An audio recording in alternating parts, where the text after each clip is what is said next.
En sortant du bistrot, l'autre soir, j'ai glissé sur le trottoir. Bien sûr, on m'avait un peu poussé, mais ça, personne ne le sait. Mes amis, bien trop contents, n'ont bien sûr pas perdu de temps, le temps de prévenir mes parents, et déjà, on préparait l'enterrement. « Ah mais un enterrement, mais c'est que ça creuse! Il faut respecter la coutume !»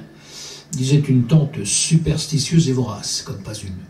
Le croque-mort voulut un sandwich, l'enfant de cœur un croque-monsieur, le curé se fit une religieuse, et moi, eh bien moi je n'eus que de l'eau bénite.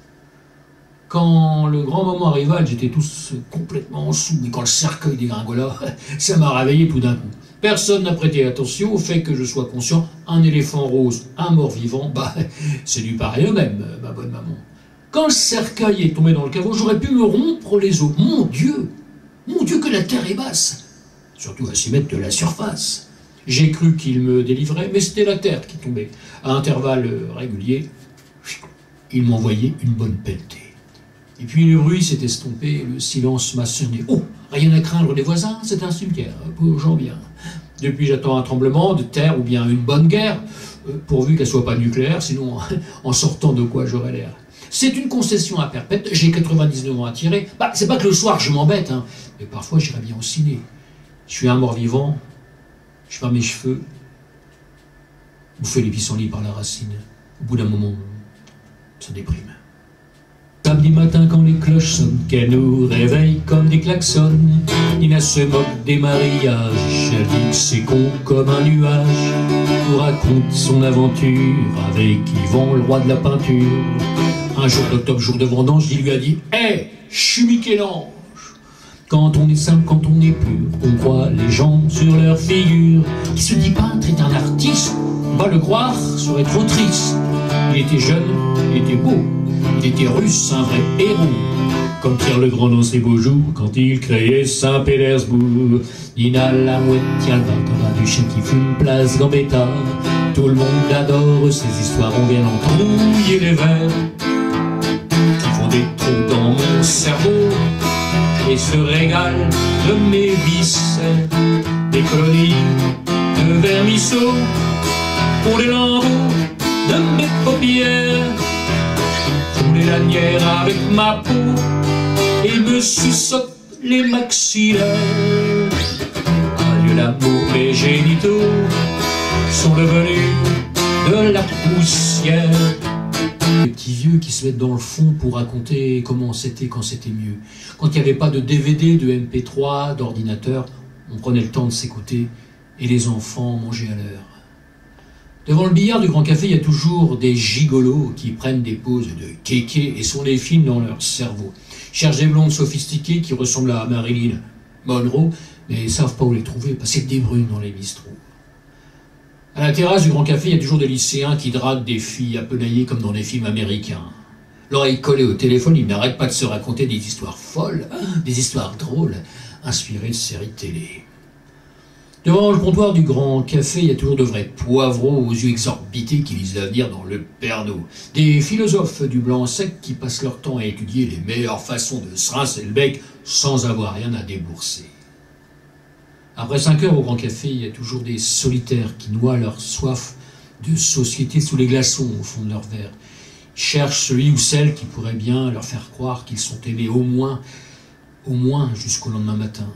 Chaque matin, au Grand Café, il y a toujours des petits vieux qui se mettent dans le fond pour raconter comment c'était quand c'était mieux. Il y a la vieille Olga qui fume son cigare et se torche au calvaire. Au fond de sa mémoire, il y a un petit gars qui lui en faisait voir et la rendait gaga. Et c'était un artiste qui se tenait bien droit au milieu de la piste pour danser la java. Dans mon quartier, on ne sait plus trop par où passer. Il y a des grands trous sur les boulevards et les tuyaux. Dans les trottoirs, ils ont mis des planches sur les tranchées pour pas que les gens se cassent le nez. Il faut faire gaffe, pas tant de brouillard, c'est plus une rue, c'est un vaguenard. Le maire a dit faut tout changer, on veut du neuf et du branché. Y a pas que les murs qui sentent le vieux, les habitants, ils valent pas mieux. C'est un endroit mal fréquenté, ont affirmé les conseillers, que des miteux et des descendants, il faut virer tous ces pouilleux. À ce qu'on sera bien dans mon quartier quand tous les pauvres se seront barrés. À ce qu'on sera bien dans mon quartier, il y aura plus que nous et les gens friqués. Il y a des travaux dans mon quartier. Les bourses qui s'effondrent, le côlon, garde à vous, le zizi qui rugit et l'anus comme un cactus. L'œsophage, le chômage, le cartilage, un fromage, les pupilles à la nation et le tarin à Bergerac. Les mandibules qui font des bulles, le mamelon comme un melon, le nombril comme un terril, le cervelet et cervelé, la clavicule ridicule, les incisives agressifs, les molaires très en colère, le col du fémur qui fait le mur, le cubidus un peu minus, les rotules qui ovulent, et mes veines, quelles des veines! Tous les matins, je me sens pas bien, j'ai froid aux mains, j'ai mal aux reins, j'ai jamais faim, j'ai des machins dans l'intestin, à force d'être malade, je me dégrade, j'ai mon bassin qui se tient pas bien, et mon engin qui reste éteint, je suis certain d'avoir plus rien d'un être humain, à force d'être matraque, je me détraque. J'aurais besoin d'un examen, mais le médecin dit que je n'ai rien, que je suis sain, que je suis sauf, que je le saoule.